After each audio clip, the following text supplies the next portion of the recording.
So this is the Ganoderma sessile, Sessile, Texas. And it's really a Reishi. If you know what Reishi mushrooms are, they're the kind of a woody shelf mushroom that comes out of the side of the tree growing, like my hand was the tree. In fact, the Reishi mushroom usually has a stem, a lot of times have a stem on it, like where my hand and arm is. It makes it look like the Starship Enterprise.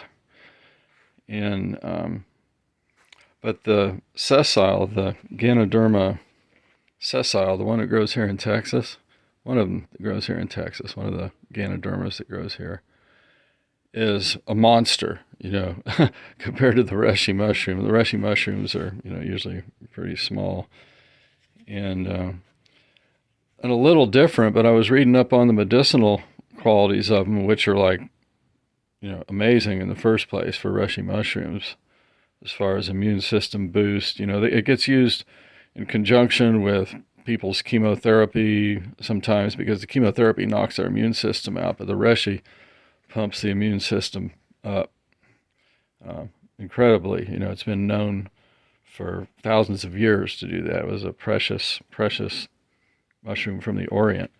Now, so, some of the products, I was just looking online, and some of the Reishi products are, there a lot of people growing it nowadays, and they're coming up with, actually, they'll take the powdered mushroom, which is, this stuff is like wood, though. There were times I had cut these, and they're kind of solid looking like that on the bottom. When they're new and fresh, this one is so dried.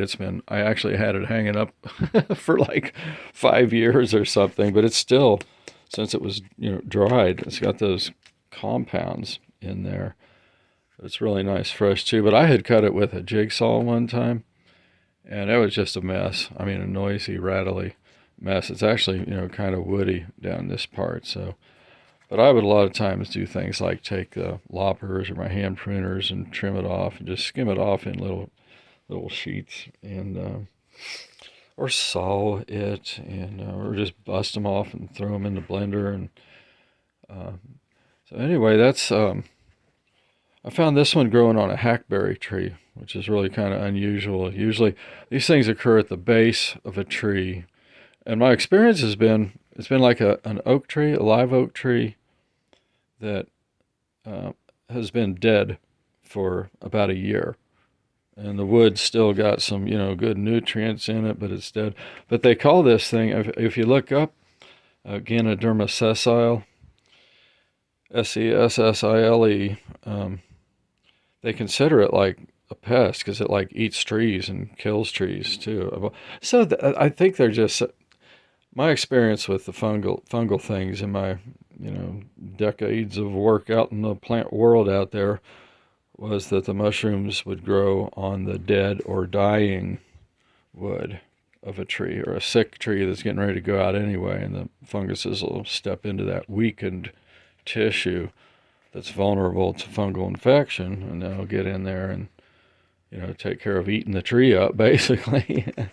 So a lot of this is the tree turned into medicine, powerful medicine too. And I've used this particular one here in Texas for, gosh, decades and decades.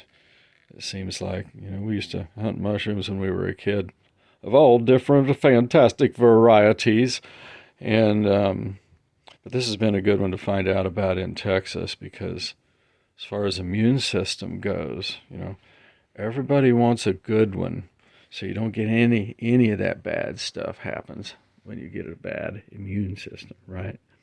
And that's just one that's good to know about in Texas. There you go.